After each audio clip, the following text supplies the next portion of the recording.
everybody. My name is Mariah Goodman, and I'm a licensed midwife and the founder of the awesome membership site for pregnant people called PregnantTogether. This video is going to offer you some tools to overcoming first trimester anxiety. It's a topic that I understand on a personal level. So when I saw pregnant on the Clear Blue test 12 days after my first insemination, I honestly felt shocked.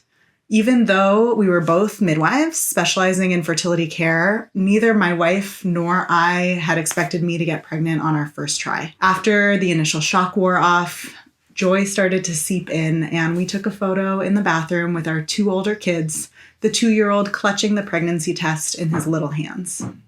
Soon after, I called my parents and my two best friends to share the news. I was pregnant. So when I started spotting the next day, I felt anxious. Was it implantation bleeding, or was the pregnancy not going to stick? The bleeding started in earnest 24 hours later, and the next pregnancy test that I took said unequivocally not pregnant. I didn't expect to feel so devastated after experiencing a chemical pregnancy. Even though I'd already been a midwife for almost a decade and had cared for hundreds and hundreds of pregnant women and pregnant people, and had counseled and supported folks through numerous fertility challenges and miscarriages, I didn't understand the enormity of that feeling until I experienced it in my own body. So when I got pregnant again the next month, anxious thoughts permeated my mind way more intensely than I'd anticipated. Every time I went to the bathroom, part of me expected to see blood on the toilet paper and was almost surprised when I didn't. The anxiety I experienced caught me off guard. As a midwife who firmly believes in the power of our bodies to grow and birth babies when we choose to, I didn't expect to have so much fear come up during my own pregnancy. I know I'm in good company in experiencing anxiety during pregnancy and especially during the first trimester. So that's why I've created this guide to overcoming first trimester anxiety. All of these ideas are things that either helped me or my clients get through the often anxiety-provoking, overwhelming, nauseating, exhausting, and beautiful time that is early pregnancy. So you can go from anxious to thriving during your first trimester and beyond. So this first section of the video is going to be more focused on providing empowering information. And then the next sections focus on tools for coping with and overcoming the experience of early pregnancy anxiety from a more emotional lens. Make sure to check out the PDF that comes along with this video, where you'll see all of this information written out in a way that's really easy to understand. So number 1, knowledge is power. Sometimes early pregnancy anxieties are tied to questions about what's going on in your body. I get questions from clients all the time like, is it normal to spot during the first trimester? Is there anything that I can do to prevent a miscarriage? Or is the baby getting enough nutrients if I'm only eating saltines? I believe that knowledge is power. So here are my answers to these very common first trimester related questions that can often cause folks to experience anxiety. 1. Is it normal to spot during the first trimester? Spotting during the first trimester can be normal. In fact, it happens in 15 to 25% of all pregnancies. Many folks experience implantation bleeding, which is pink or red spotting or light bleeding that usually occurs around 10 to 14 days after conception. We think that implantation bleeding happens when the little zygote that will become your baby embeds itself into the wall of your uterus. Not everyone notices implantation bleeding either, so don't worry if you don't experience it. Other types of bleeding during the first trimester that are not uncommon include spotting or light bleeding after sex or strenuous activity. Again, not everyone experiences this, but some people do, and it's totally normal. Subchorionic hemorrhage, which is when there is some bleeding under the growing placenta. This can range anywhere from a light or a heavy period and is actually relatively common. About 11% of cases of first trimester bleeding are caused by subchorionic hemorrhage. Depending on the severity of the subchorionic hemorrhage, it is sometimes associated with an increased risk of miscarriage, although honestly, the majority of people who experience subchorionic hemorrhages go on to have normal full-term pregnancies. Miscarriages are unfortunately common occurrences, which is probably a huge reason that most people experience first trimester anxiety. I know that was true for me during my pregnancy. Unfortunately, there's nothing that we know of that can prevent miscarriages. Almost all of them occur because of a genetic abnormality in the fetus that has no known cause. The good news is that the risk of miscarriage drops drastically after seeing a heartbeat on ultrasound, going from 20 to 30% to around 10% after that ultrasound. We can usually see a heartbeat on ultrasound starting at about 6 to 7 weeks of pregnancy. So you can always speak to your provider and see if it's possible to schedule that ultrasound during that time if you feel like it will be supportive to you and your experience of early pregnancy. So let's talk about when to seek care. Whenever you feel concerned about anything and you want to speak to your provider, if you are experiencing heavy bleeding that doesn't seem to be going away, or if you ever feel faint or lightheaded because of bleeding, or you're filling up thick menstrual pads in less than an hour. Another reason to seek care would be if you are releasing blood clots that are bigger than your fist. So question 2 that I get often is there anything that I can do to prevent a miscarriage? Unfortunately, there's nothing that we know of that can prevent a miscarriage. But the flip side of this is that there's nothing you can actually do to cause a miscarriage either. Many of my clients blame themselves in the event of a miscarriage, and I want to very strongly reassure you that miscarriages are no one's fault. It's just something that happens, unfortunately not too uncommonly, and there isn't a ton of information that the medical community has around how to prevent it. We do know that having untreated sexually transmitted infections or urinary tract infections or UTIs can contribute to miscarriage or preterm labor. So I always recommend doing those tests with your provider to make sure that you don't have any active infections during pregnancy. And if you notice any signs or symptoms of a urinary tract infection during pregnancy, contact your provider immediately. Signs of a UTI during pregnancy include pain or burning while you pee, cloudy or foul-smelling urine, feeling pain above your pubic bone or your lower back. This can also be a normal experience of pregnancy as well, or if you experience a fever during pregnancy. One other thing that I talk to my clients about is that it's best to take a prenatal vitamin that contains folate instead of folic acid. Folic acid is the synthetic version of folate. Many people can't actually metabolize folic acid, and it can actually block your body's ability to absorb folate. So having normal levels of folate is actually essential in supporting your baby's growth and preventing neural tube defects. So it may possibly be protective against miscarriage to make sure you have normal levels of folate in your body during the first trimester. So to address that, I always recommend getting a food-based prenatal that contains folate, such as Garden of Life's prenatal vitamin. You can also focus on eating folate-rich foods such as dark leafy greens, eggs, beans, liver, and seafood. So the third question I get all the time is the baby getting enough nutrients if I'm only eating saltines? The answer to this question is yes. Don't worry if you can only eat saltines, or in my case, grilled cheese sandwiches during your first trimester. The baby is actually mostly drawing from the nutrient stores you had in your body before you got pregnant. I know that many of us, myself included, imagine that we are going to eat super healthy during pregnancy, and especially during the first trimester, that can be really challenging. Just try your best to eat a balanced diet, but don't worry too much if you feel averse to eating anything green.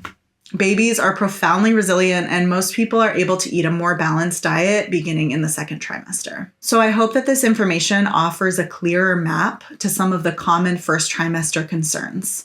The rest of this video is going to be more focused on the emotional side of dealing with anxiety. Anxiety often feels like fast-moving, swirling thoughts, feelings, or energy that can overwhelm our nervous systems. Sometimes people experience anxiety as a more physical, body-oriented experience, and others experience it more in their thoughts, or a combination of the two. In managing early pregnancy anxiety, I found it helpful to do something called an anxiety map to identify the core fear or concerns coming up. So here's how to do an anxiety map. You can get a journal or a piece of paper, And then write down the thought that makes you feel anxious. An example of this would be something like, is my baby okay? Try to slow down your thoughts enough so that you can write them down. What's the next thought or fear that comes up after having that original thought? An example might be, I'm afraid I'm going to have a miscarriage.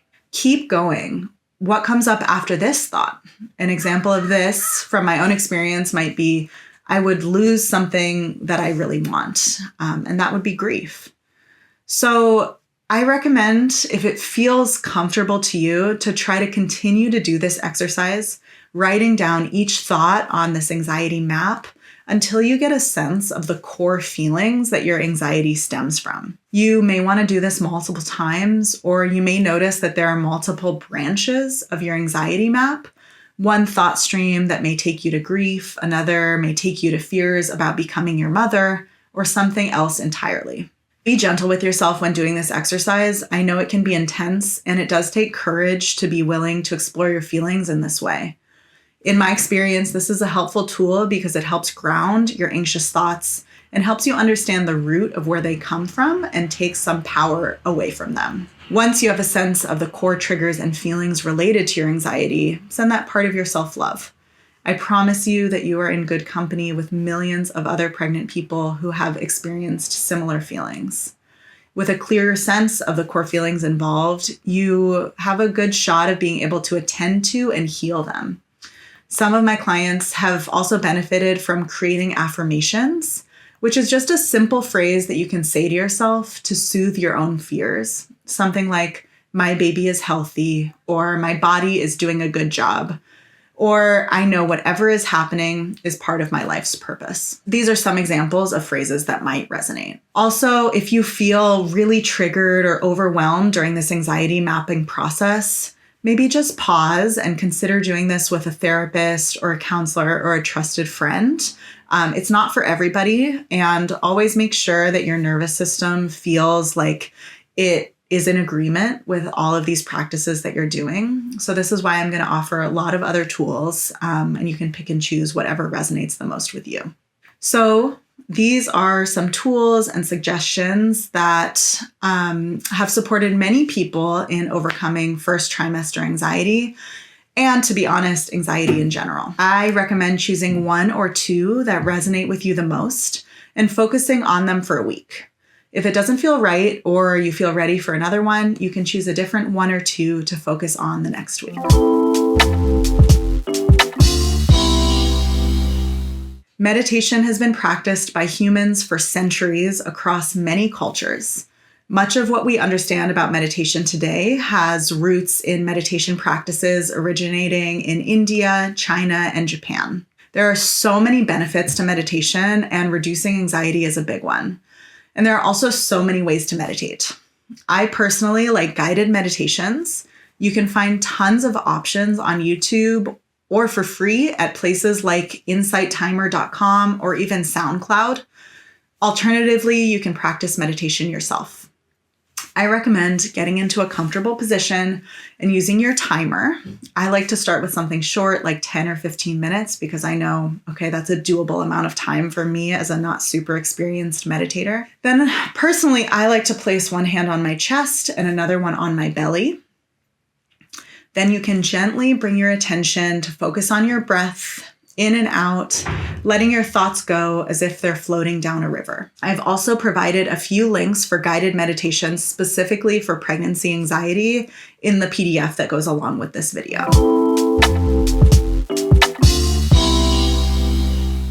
So EFT tapping, or emotional freedom technique, is a practice that is commonly used to support people who are experiencing anxiety and PTSD. And I personally find it super effective in managing my anxious feelings. So I'm going to demonstrate how you can do EFT tapping. This practice involves tapping on different meridian or energy points to release anxiety and restore balance to the nervous system. So in a nutshell, the process involves thinking of an issue that's bothering you. You can remember your core feelings from your anxiety map if that's helpful. And then assess for yourself how your issue makes you feel and rate this on a scale from 0 to 10, with 0 being I feel fine and 10 meaning I feel extremely activated. So once you have a sense of where you feel with that feeling, you can create a statement of self-acceptance related to your core feeling. So an example would be, even though I feel anxious about my baby, I deeply love and accept myself. Then you tap repeatedly on the edge of your palm below your little finger, and you say your statement. Even though I feel anxious about my baby, I deeply love and accept myself. While you tap, you say your statement out loud 3 times. So even though I feel anxious about my baby, I deeply love and accept myself. And you repeat that 3 times. So then you tap on the rest of the points on your body, one at a time. And while you tap, you say your statement over and over. So first, you tap on the top center of your head.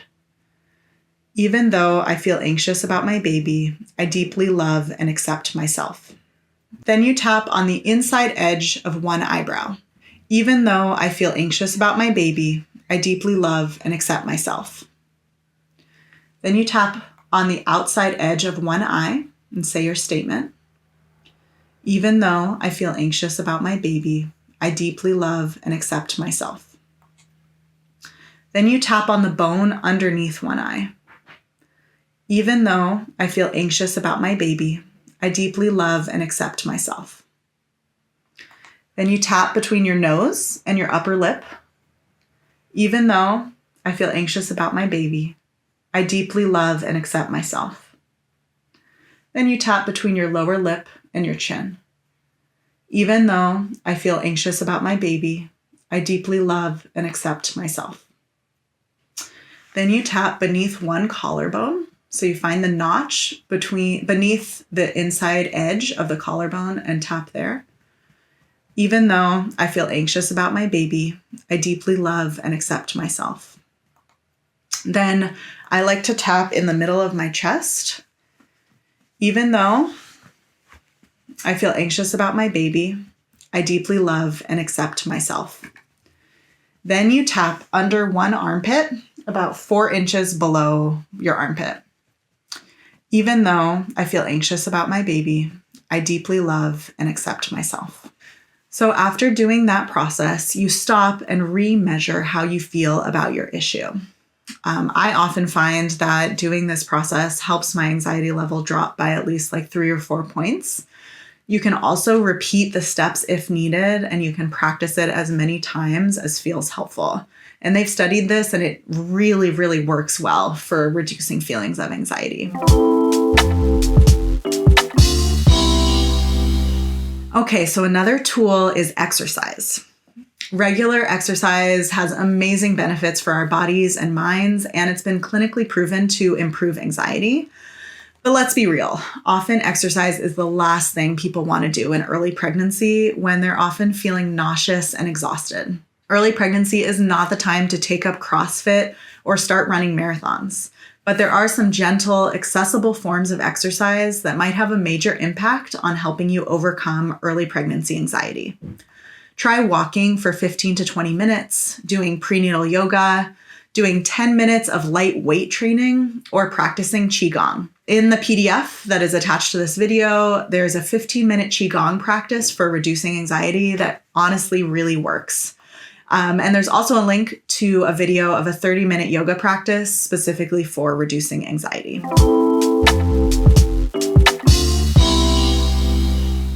Breathing exercises. So there are so many benefits to mindful breathing practices, especially when it comes to overcoming anxiety. Here are a few of my favorite breathing techniques. I recommend setting a timer for 10 minutes and trying each of them one at a time to see which works best for you. So one is square breathing. So you breathe in for a count of 4. Hold your breath for a count of 4. Then you breathe out for a count of 4. And hold your breath out for a count of 4. So if it helps, you can actually imagine tracing a square while you breathe. So breathe in. Hold it. Breathe out. Hold it. So another breathing tool that I really like is belly breathing. So for this one, it's good to lay down on your back. This is totally safe to do in early pregnancy. And with one hand on your chest and the other on your belly, you breathe in and just let the air fill and expand your belly. Then you exhale through your mouth and you feel your belly lower. So this one's really helpful for reconnecting with your body, and I find it super helpful for navigating anxiety. So the third breathing technique is called lion's breath. And this one can feel a little silly, but it really is helpful for releasing anxiety. So for this one, you sit down cross-legged or on a chair with your hands on your legs or your knees, and you take a deep breath. With your exhale, you make a ha sound like this.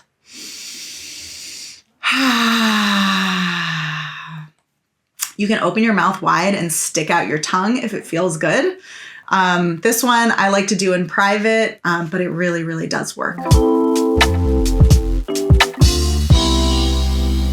So another tool or suggestion that I have is reducing or eliminating caffeine. So we know from the medical perspective that consuming moderate amounts of caffeine during pregnancy is considered safe.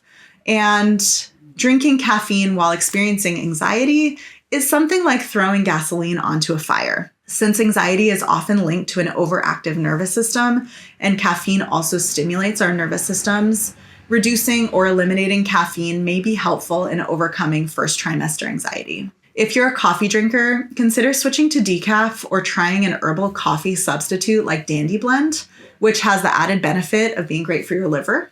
And if you're a tea drinker, I recommend trying nettle tea. It's rich in iron and nutrients and is super healthy during pregnancy and kind of has that like nice bitter taste that something like a green tea might have. So another tool is professional therapy. Pregnancy is a wonderful time to start receiving professional therapy if you haven't already. It can bring up so much from anxiety to early childhood trauma and everything in between. If you can, I recommend finding a therapist who specializes in working with people during the perinatal period.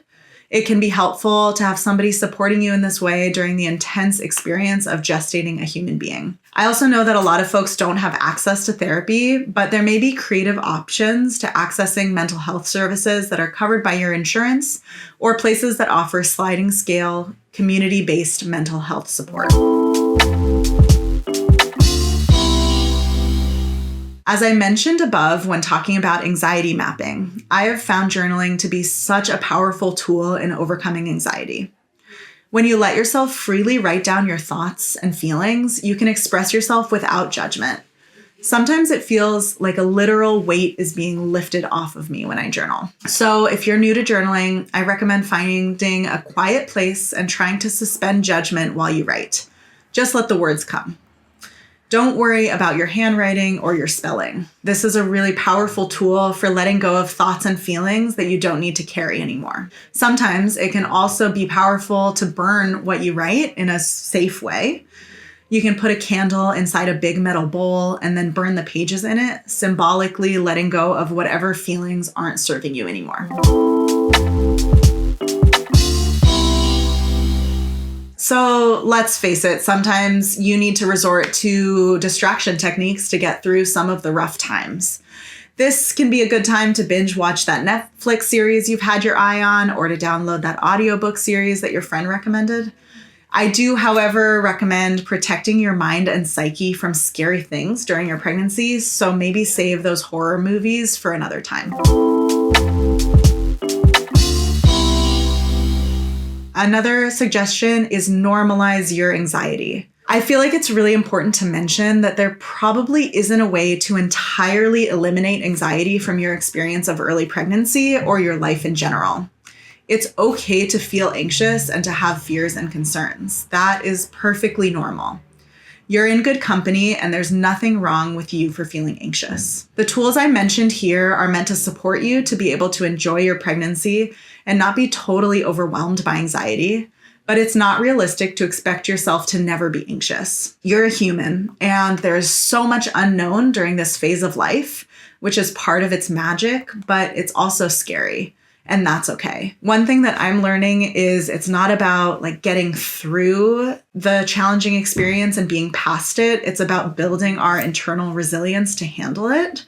And actually, as a parent, I know that there are so many other anxieties that can come up through the entire experience of parenting. So it's just really useful for us to find tools that help us calm down so that we can navigate life the most calm version of ourselves that we can be.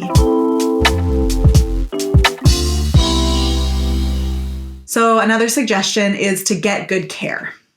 Having a provider that you trust to support you during your pregnancy is hugely important. So finding a physician, midwife, or doula that you resonate with and feel safe with will make a profoundly positive impact on your whole experience of pregnancy. This is especially important for people of color, LGBTQ plus folks, and people with disabilities, and other folks whose experiences fall outside of white, hetero, patriarchal norms. I know many people who switch providers at some point in pregnancy. And I also know people who, because of access issues, don't have this option. I strongly recommend looking around in your community for people who support pregnant people. There are so many networks of free or low-cost doula services, and there are also midwives like myself who work on a sliding scale basis. And there are also hospital-based providers who understand how to provide patient-centered care. You just may need to take some extra time to find them. Feeling connected to community has been proven to improve your mental health and your quality of life.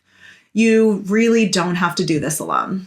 If you can, reach out to people in your life that you trust and get support. I also know that some people don't have access to community and people who understand a lot about pregnancy. And other folks may choose to keep the news of their pregnancy close to their chests, at least during the first trimester. So that's one of the reasons that I created PregnantTogether. And I really hope that this community helps you feel supported and that in turn helps you overcome your first trimester anxiety. I truly hope that this resource can support you in overcoming early pregnancy anxiety and that you have all the tools, resources, and community you need to thrive during this stage of pregnancy and beyond. If you want more, check out some of the extra resources that I included in the PDF that will also support you in navigating first trimester anxiety.